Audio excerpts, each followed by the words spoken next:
Leadership is not a rank. Leadership is not a position. Leadership is a decision. Leadership is a choice. It has nothing to do with your position in the organization. If you decide to look after the person to the left of you and look after the person to the right of you, you have become a leader. Sometimes you're the problem.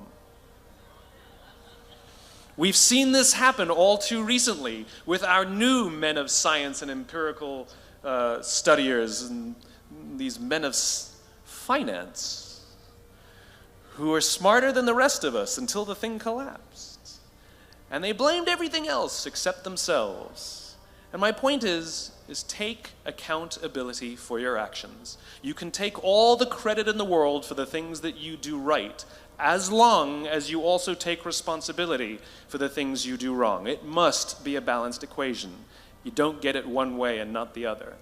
You get to take credit when you also take accountability.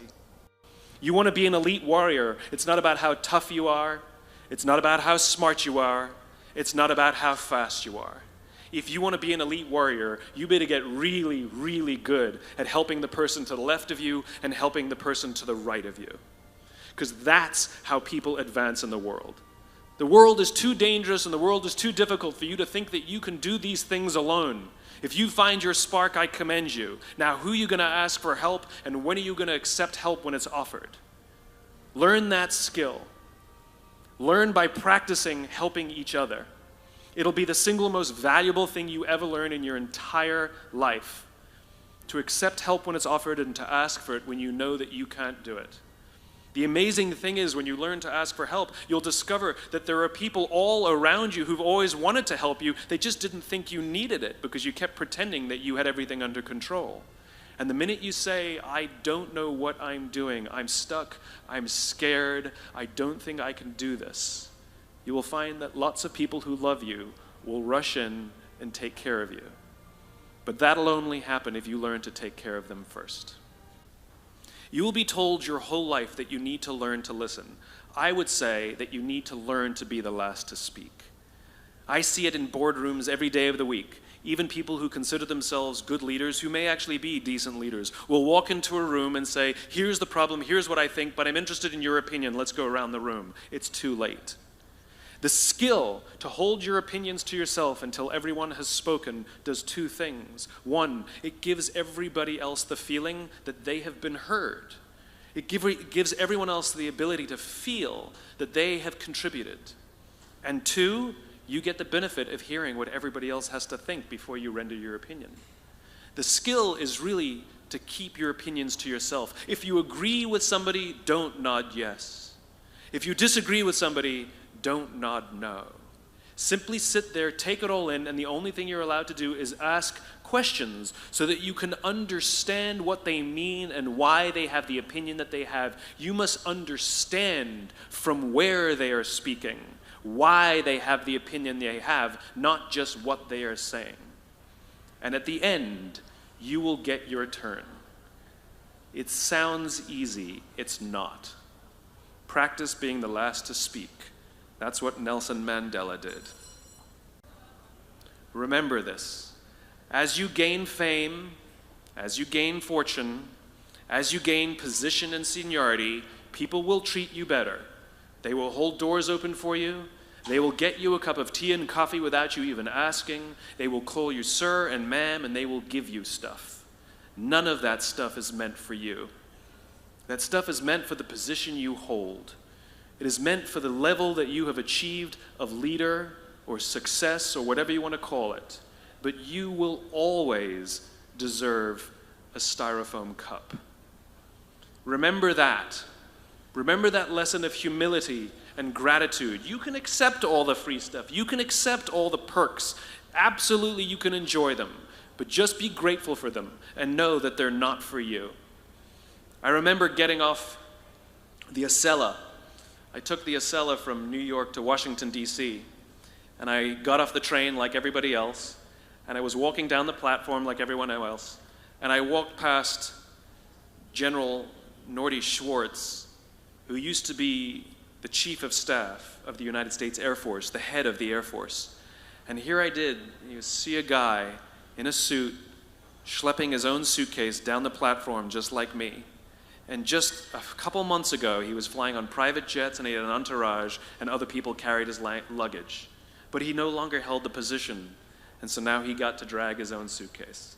And never did it sort of remind me more that none of us deserve the perks that we get. We all deserve a styrofoam cup. Leaders only have one thing: they have followers. A follower is somebody who raises their hand and volunteers to go where you're going. They raise their hand and volunteer to go in the direction that you're pointing. And so to lead others means that you have a clear vision of a world that does not yet exist, a world that could exist. And by articulating that cause, that vision, that purpose over and over and over again, it inspires people who believe what you believe, who want to see that world built, to join, to go with you, to figure out ways, you know? And so for me, in my work, what leadership means is articulating this world in which the vast majority of us wake up every single day, inspired to go to work, and come home every single day fulfilled by the work that we do. That doesn't mean we have to like every day, you know, but we can love every day. You don't like your children every day, but you love your children every day, right? And so the more I talk about this world that does not yet exist yet, because right now the world we live in, the vast majority of people, 90% plus, don't love what they do. They may like it, but they don't love it.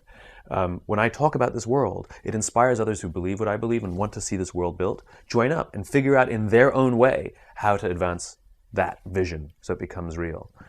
I despise the fact, I lament the fact, I curse the fact that so few people get to say, I love my job, as if they've won some lottery. You know, you go out with your friends and somebody says, I love my job, and everybody goes, oh my God, you're so lucky. That to me is madness. Everybody, the vast majority, should get to wake up and say, I love my job. It is a right. It is a God-given right that we should love where we work. And we should demand it. We should demand that our leaders provide an environment in which we want to come, where we want to care about each other, where we feel safe to express our vulnerabilities and our fears and our concerns, that we're open to correction and discipline and feedback, that we're not defensive because we know that it's being given to help us improve and grow, and we want to improve and grow.